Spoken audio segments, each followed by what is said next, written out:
Shapefile versus GeoJSON. Which geospatial format fits you best? Ever tried sending a shapefile? It's like sharing a pizza but with each slice in a different box.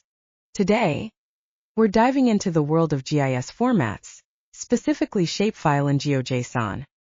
First up, shapefiles. Did you know they aren't just one file?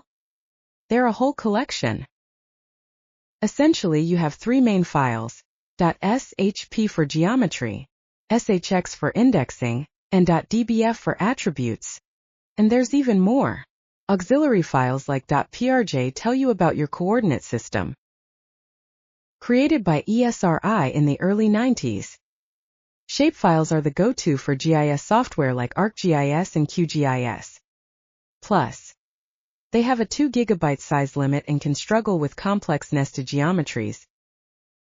And let's not forget about sharing. You've got to send all those files together or it breaks. But they do have their downsides. For example, field names can't go over 10 characters. Seriously. Now let's switch gears to GeoJSON. It's sleek, modern, and just one single text file. This format is easy to read and integrates points, lines, and polygons all in one place. GeoJSON typically uses WGS84, eliminating the need for separate projection info.